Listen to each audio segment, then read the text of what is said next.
Hey guys, welcome back to Contest Prep University. I'm Joe Klemczewski with Adam Atkinson in our final installment in the Winning Your Final Show, the contest series, which is going to be mindset, that competitive X factor, if you will. And I've got so many examples of this, Adam. We already talked about a client of mine who, has come in second a couple of times this year. She's really wanting to win. And so you could just see that fire in her belly.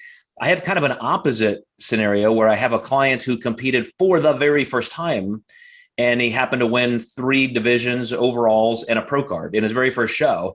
And this was a bucket list kind of thing. So he was like, I'm just going to compete once, see what it's like, and be done. But of course, guess what winning like that did? And now he's like, okay, coach, I got 3 more this year I want to do. And now he's like, now I want to win everything. Like tasting that victory was amazing. But I think as we get toward the end of the year, people do get more excited about these last shows. They know it's their last shot of the year before they go into off season. A lot of people contemplate it very heavily and actually add a show because they just can't end the season on a note that they didn't want. So how do you kind of prepare your whole team? What's everybody's mindset going into these final shows? I see lots of different mindsets where people signed up for it and they feel like they have to do it and they don't want to.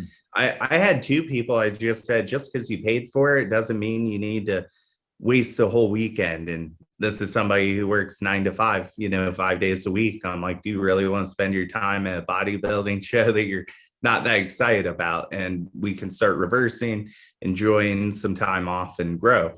Because frankly, her show was 1 week later, so we weren't going to change a lot. And I think that makes a big difference. So it really depends on the person, but I do have people like that. They win the overall, they want to go to nationals right away, or they just want to see if they can do it again. Sometimes people just don't believe that they were that good, and they're like, can this happen again? So I really recommend to people, follow your heart. If you're really wanting to do another show, you really need to listen to your body and see if you have that drive and determination left to do it.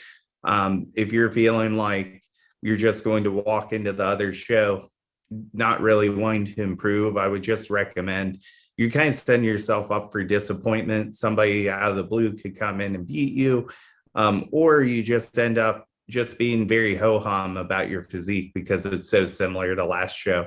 So there's no reason to put yourself through that. That is such a good point. I mean, you pulled me completely off the track that I thought I was going to go down for this episode, but you're right. I actually had a client who we had that conversation with just in the last couple of weeks. And it's yes, you could compete, but you're already kind of showing signs of your body's just kind of done and we're not really making that much more progress. We don't have that much time to increase food to climb out of that particular, homeostasis.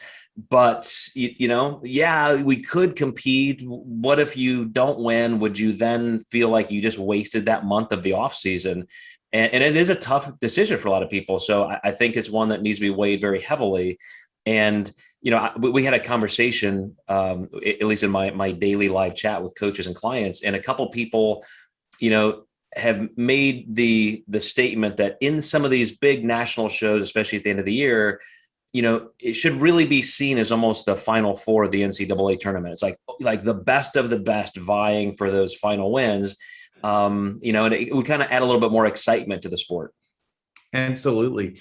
I think too, I've seen competitors win an overall, do another show and not win the overall. So it's sometimes nice to kind of leave on a high note, for the season and use that training and determination to bring yourself to another level the next year.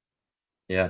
And, pulling us back on the original track that I was on, just for those who are committed to a show, this, as we have said, this entire series is your shot. Before you have a great, enjoyable, productive off season, this is your shot to give it all you've got, leave it all on the field, pick any axiom you want.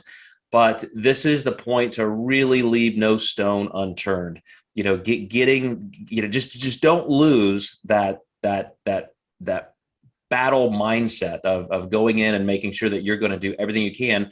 And it makes me think of Pumping Iron, the original 1970s movie, where people like Arnold would almost play some mind games and so forth and try and psych people out because I'm going to win this show. I'm going to do everything I can. And it really does take that level of competitiveness, I think, to go in and literally take it from other people. You have to beat everybody else. Yeah, leave it all on the table if you're going in for your final home stretch, Yep.